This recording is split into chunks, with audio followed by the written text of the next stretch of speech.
Et voilà, c'est l'été 2020, on sort d'une période complètement inédite et du coup je reprends ma chaîne. Voilà, c'est dit, c'est comme ça, c'est aussi simple que ça. Et j'ai décidé de reprendre ma chaîne avec ma marque préférée de carnet, de blog, de tout ce que vous voulez, qui est Rhodia. Et pourquoi Rhodia c'est ma marque préférée si vous ne suivez pas la chaîne habituellement? Et ben c'est simplement parce qu'on a des finitions qui sont nickel, très sympa, avec des propositions vraiment, vraiment sympas au niveau des coloris, au niveau de... Voilà, la qualité c'est vraiment irréprochable. Et puis surtout, chez Rhodia, il y a ce papier très particulier, qui est un papier Clairefontaine, qui est parfait pour l'écriture à la plume. Et moi j'aime bien écrire avec mon Prera, avec voilà, sa petite plume, je sais pas s'il va faire le focus dessus. Voilà, qui est une plume plate, même si je suis gauchère, ça fonctionne assez bien. Alors du coup, ma configuration de base depuis déjà plus de 2 ans, c'est la suivante. Alors évidemment c'est un petit peu balèze, hein, donc je vous cache pas que c'est ce qui reste sur mon bureau en fait. Hein. C'est la couverture Chick Sparrow avec un goalbook. Et c'est ça qui fait mon bullet journal organiseur pour l'année. Donc ça, il m'en faut un pour l'année en fait. Donc là, il est en cours, je vais pas vous montrer à l'intérieur comment il est, parce que c'est un peu intime, mais voilà comment ça marche. Donc ça reste sur mon bureau, ou en équilibre sur un tiroir, ou voilà. Et ça me sert d'organiseur. Et pourquoi j'ai choisi le Goalbook? Eh ben, je vais vous montrer pourquoi en fait, et puis vous montrer la version 2020. Ici la version avant 2001, ici la version 2020, et Rhodia a été très très sympa, ils m'ont envoyé ça, ils m'ont envoyé aussi d'autres choses que je vous montrerai dans une autre vidéo, du coup, qui est plus pour le côté artistique. Alors, je vais vous montrer, j'ai plein de choses à vous montrer. D'abord, on va regarder, en dernier, je pense qu'on va regarder les coloris. On va d'abord regarder en quoi consiste le Goalbook. Pour ceux qui ne connaîtraient pas, vous connaissez sans doute, si vous vous intéressez au carnet, le Bujo. Le Bullet Journal, qui a été inventé, avant les années 2000, mais qui a été partagé par son créateur en 2013. Et donc le principe, c'est un carnet ouvert, et au lieu d'avoir un simple agenda, qui finalement ferait parfaitement l'affaire, en fait on va composer soi-même ce qui nous intéresse, et on va vraiment le créer à sa manière, avec ses listes, moi mes listes de livres à télécharger, mes livres audio, etc. Donc tout ça, je le mets dans mon organiseur que vous avez là-bas. Wow, la luminosité vient de changer, d'un coup on a perdu le soleil. C'est pas grave, on va faire sans. Alors donc, jusque là, moi j'utilisais la version précédente, donc qui est une version qu'on va distinguer avec ses marque-pages, donc un seul ton, rappelant la couleur orange iconique de chez Rhodia, et puis avec 2 déclinaisons, donc on va regarder déjà comment ça se présente, donc avec 2 déclinaisons, qui étaient le point ou la grille, qu'on repère assez facilement ici, puisque celle-ci est à point. Alors moi je vais montrer à point, parce que j'aime bien la version à point. Ah non, je fais mes tests d'encre dans celui-là. Alors, il était à point ou à grille, mais uniquement en papier couleur crème. Alors comment ça se présente? Je montrerai peut-être après dans la version blanche, parce qu'on verra mieux, je pense. Alors du coup, j'ai refait des tests papier pour vous montrer. J'ai fait un test dans ma couleur préférée d'encre avec le Pilot Prera, qui est le poussière de lune de chez J. Herbin. Pencil Touch Test, qui est plutôt un crayon que moi j'utilise pour le dessin. Sharpier Marker Test, qui est à peu près le pire qu'on puisse faire à un papier, pour avoir une petite idée. Un test au Palomino Blackwing, qui est un crayon à papier qui dépose assez bien sur le papier, parce que quand on a un papier lisse comme ça, il faut quelque chose d'assez généreux.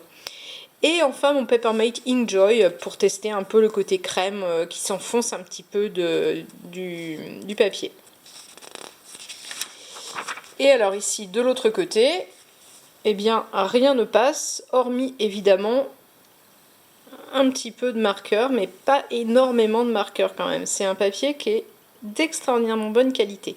Mais il était proposé dans cette couleur crème.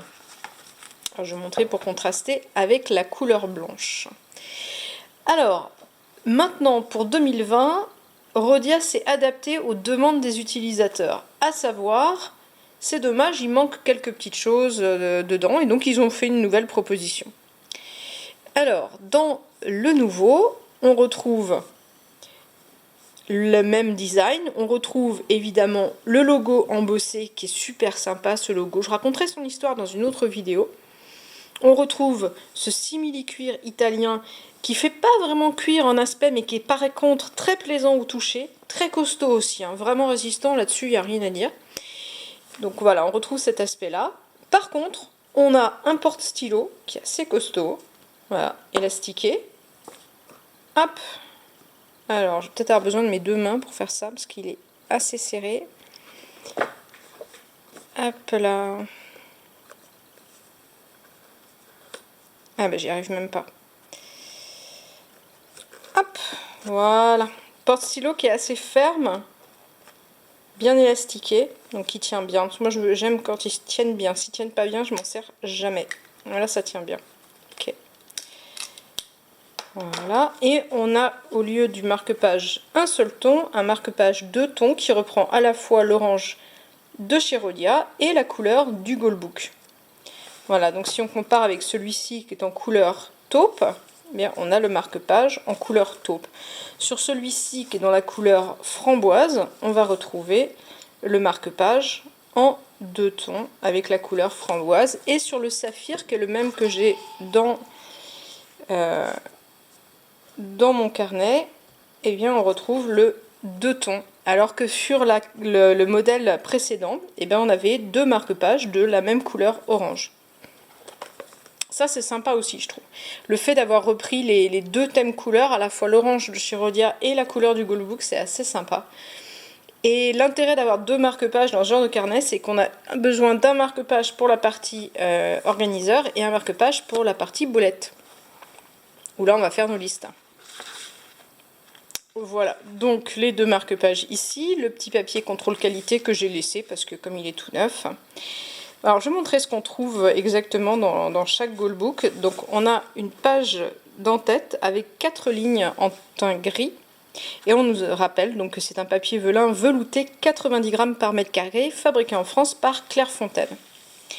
On a prévu donc dans la logique du Bujo les pages de contenu avec une table des matières entièrement ouverte.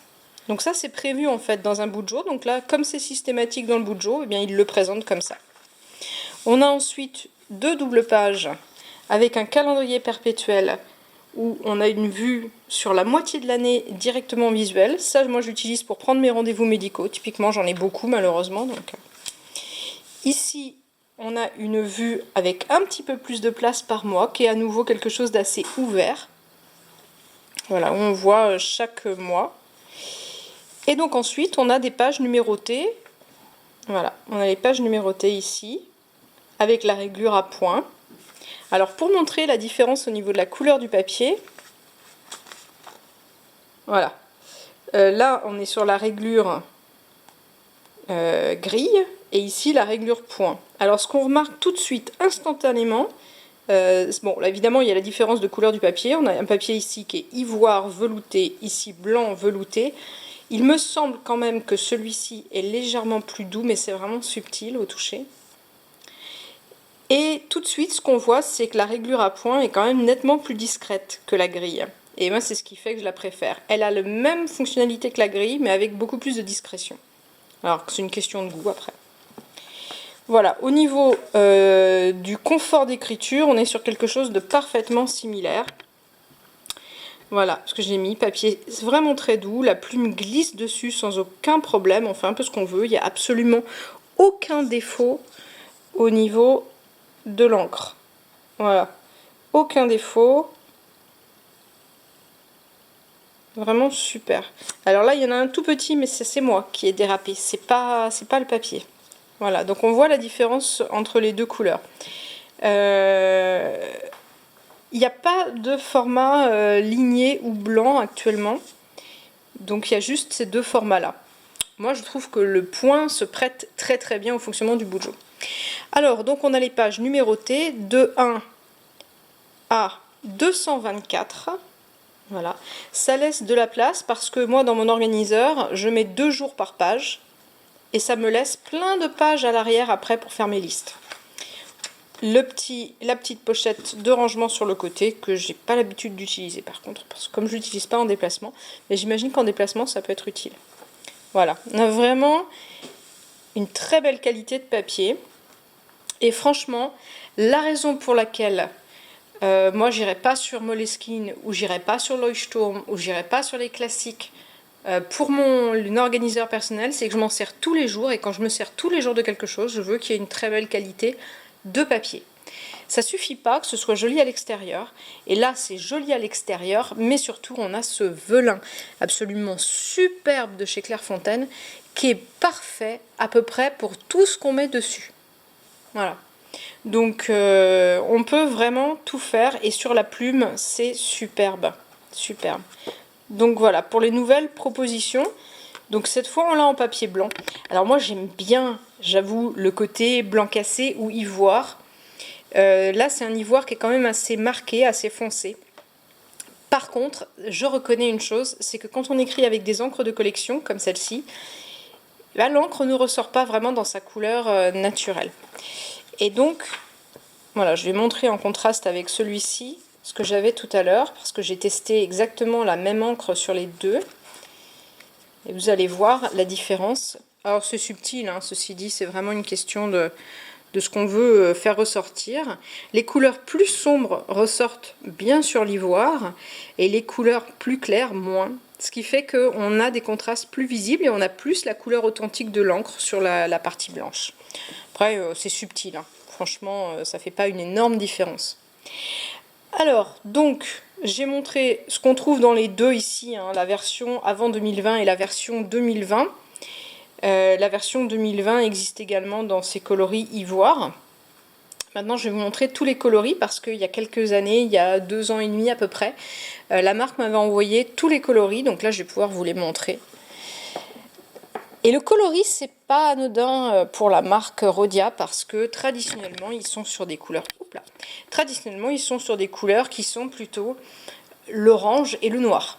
Orange, noir, orange, noir. Il y a quelques passages par le blanc, mais grosso modo, la collection Rhodiarama, c'est vraiment, on va dire, une rentrée dans quelque chose de nouveau, hein. Ceci dit, c'est très réussi, hein, au niveau des couleurs. Donc à nouveau, je rappelle, donc le petit logo qui est embossé, qui est très joli, qui rappelle les montagnes donc rhodaniennes, d'où le nom Rhodia. Dans ce simili-cuir, donc ici vous n'avez que les formats souples, j'ai oublié de le préciser, tout cela là maintenant ils sont proposés en format dur, pas seulement la version souple. Moi j'aime les souples. En plus je trouve que le simili-cuir qu'ils ont utilisé à chaque fois sur leur carnet est vraiment ressemble pas à du cuir, mais c'est vraiment très agréable au toucher. C'est assez épais, on arrive à y enfoncer le doigt, vraiment très plaisant. Alors au niveau des coloris, donc on a ce très joli coloris jaune qui s'appelle Jonquille, qui apparemment ne connaît pas un grand succès de vente parce que c'est un petit peu un coloris inhabituel, mais il est vraiment joli. On a un coloris orange, qui pour le coup rappelle vraiment la couleur de la marque, ce jaune-orange ou orange clair très particulier. La couleur Tangerine, qui est une couleur orange un petit peu plus marquée, qui est vraiment celle qu'on aurait effectivement sur une mandarine par exemple. Le rouge qui s'appelle pas rouge, qui s'appelle coquelicot. Voilà. Donc il y a beaucoup qui ont des noms de fleurs.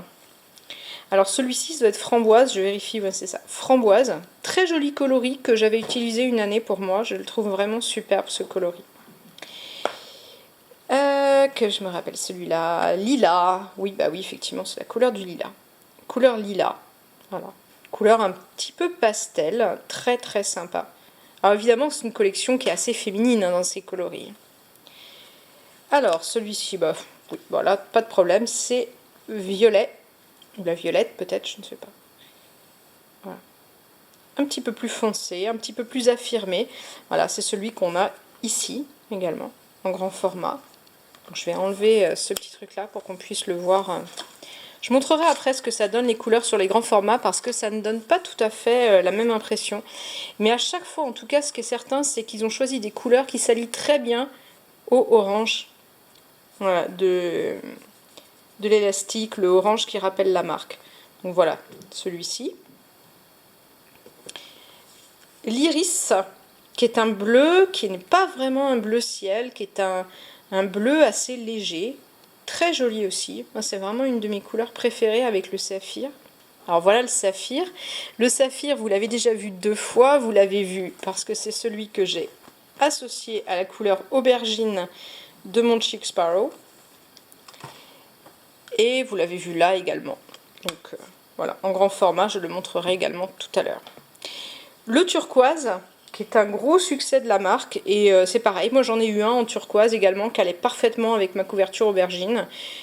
Voilà, turquoise, que vous avez également ici en grand format. Alors vous remarquerez au passage que sur le grand format, le logo embossé est embossé de manière un petit peu plus profonde, ce qui fait qu'il ressort davantage. Moi j'aime bien le fait qu'il ressorte. Sur certains petits formats, parce qu'ils sont à la vente, hein, ces petits formats, mais pas dans tous les coloris, j'ai l'impression maintenant. C'est un petit peu moins marqué. Ça dépend des coloris. Voilà, des fois ça ressort beaucoup, des fois ça ressort moins, des fois ça ressort pas énormément. Alors, ce petit coloris aussi très sympa, qui est le coloris Anis. Je crois que c'est le tout premier que j'avais mis dans ma couverture en cuir. Vous pouvez voir hein, que ça va super bien avec. Voilà. Et qui est celui que vous aviez tout à l'heure en grand format, en format 2020, avec son papier blanc et à point. Voilà. Superbe. Hein. Franchement, les couleurs sont vraiment très très bien choisies. Toutes. Moi, je les aime toutes. Chocolat, qui est pas très foncé pour du chocolat. On va dire c'est plus chocolat au lait. Voilà. On n'a pas de marron plus franc que ça. Un de mes coloris pareil préférés. Alors je ne sais pas pour qui, pourquoi. Ceux-là sont vendus par 2. Et alors celui-ci est beaucoup plus souple que les autres. Voilà. Et très agréable d'ailleurs, cette souplesse-là justement dans ces tout petits carnets qui sont très pratiques pour mettre dans une poche. Donc ça c'est le coloris taupe. Il manque un coloris parce que là je vais vous en présenter 15, mais en vrai il y en a 16. Il y en a un qui est plus clair que ça, qui s'appelle beige et qui est une couleur très proche d'un blanc cassé. Le noir, très élégant. Alors je dirais que c'est un des seuls pratiquement qui soit un coloris un peu masculin dans cette gamme. Par contre, je vais vous le montrer ici avec celui-ci qui est une version non 2020. Je le trouve vraiment, vraiment très élégant. Voilà, donc le noir et le format A5. Et alors celui-là, je le trouve superbe. Je trouve qu'il est sobre, élégant, vraiment réussi. Et donc, si on veut quelque chose qui reste dans un cadre professionnel, par exemple, ça c'est parfait hein, comme couleur. Et alors, le seul coloris que je n'aime pas du tout, je n'aime pas du tout ce coloris, mais je pense que ça peut plaire à plein de gens, c'est le coloris argent, qui est un peu rainuré, donc qui est vraiment couleur argent. Et moi, j'accroche pas ce coloris. Je suis pas trop fantaisie jusqu'à ce point-là. Mais pourquoi pas? Pourquoi pas? Ça, c'est des questions de goût, hein, ça s'explique pas, les goûts et les couleurs, ma foi. Donc du coup, je vais montrer un petit peu ce que ça donne. Alors, je vais enlever le petit truc de présentation que j'avais laissé. Voilà, où on vous dit couverture souple, 224 pages numérotées en point ou en grille, papier blanc velin velouté, porte-stylo, index et 2 calendriers perpétuels. C'est ce que je vous ai montré tout à l'heure. Donc pour bien vous montrer les couleurs, par exemple la couleur très pétillante du coloris framboise qui va super bien avec le orange. Voilà, ce coloris là, ben, c'est vraiment un de mes préférés. Le saphir également, puisque je l'ai choisi cette année pour mettre pour en faire mon organiseur annuel, donc évidemment je l'aime bien. Voilà, c'est un coloris assez sobre, mais qui est très beau et dont on ne se lasse pas, parce que ça c'est aussi un point important. Un autre que je trouve très élégant, mais qui pour le coup est très sobre, c'est ce coloris taupe. Voilà. Ça aussi c'est vraiment, vraiment joli, sobre. On va aller vers quelque chose peut-être qui est comme celui-ci, un petit peu plus masculin. Voilà, qu'est-ce que je n'ai pas montré au niveau des couleurs? Le coquelicot, le rouge, plus affirmé. Un coloris particulièrement féminin également, je trouve. Voilà. un rouge, mais qui n'est pas un rouge agressif, hein, qui est un rouge quand même très doux. Hein. Se rapproche des rouges, de beaucoup de rouge à lèvres, hein, finalement. Et donc le violet, qui est un beau violine, en fait, hein, qui rappelle d'ailleurs un peu la couleur de mon encre préférée, Poussière de Lune, de chez J. Herbin, qui est pratiquement la seule avec laquelle j'écris. Et vous avez donc le dernier, le turquoise. Mais franchement, tous les coloris sont très acidulés, très agréables, très jolis. Et on a vraiment, dans cette marque, la caractéristique principale. C'est-à-dire que si vous voulez du beau papier, vous voulez des très bonnes finitions, vous voulez jamais être déçu, pour moi c'est celle-là. C'est celle-là, et c'est pour ça d'ailleurs que c'est pratiquement la seule que j'utilise à l'heure actuelle. J'ai essayé beaucoup de choses pour ceux qui suivent la chaîne, et vraiment c'est celle-là. Et donc je recommande pour le Bujo ce système semi-ouvert, qui n'est pas un agenda, qui n'est pas un Bujo, qui n'est pas un carnet basique simple comme sur lesquels on démarre habituellement un Bujo, mais franchement ça s'y prête parfaitement. C'est la réponse qu'a apporté Rhodia au bullet journal, et je la trouve vraiment très bonne. Donc je la suggère à tout le monde, d'autant plus qu'elle est très abordable par rapport à la qualité. Je pense qu'on est là sur à peu près ce qui se fait de mieux en rapport qualité-prix, je pense. Voilà donc cette petite présentation avec tous les coloris de la gamme. J'espère que ça vous aura plu, et puis je vous annonce donc que dans la prochaine vidéo, on parlera à nouveau de Rhodia. Je vous présenterai le Dotpad, qui est plutôt une proposition un peu de travail, ou de dessin d'ailleurs, ou de calligraphie. Et je vous présenterai leur proposition pour artistes, qui est leur nouvelle collection Touch, qui vaut vraiment le détour. Donc là, je vous conseille de regarder si ça vous intéresse, si vous aimez faire de l'urban sketching, ce qui est mon cas, si vous aimez dessiner vite fait, gribouiller des choses, bref, que vous êtes un peu artiste du dimanche, faut bien le dire, parce que c'est mon cas. Et voilà. Et donc pour la configuration ultime, voilà celle que moi j'utilise. Et puis donc, à la prochaine fois.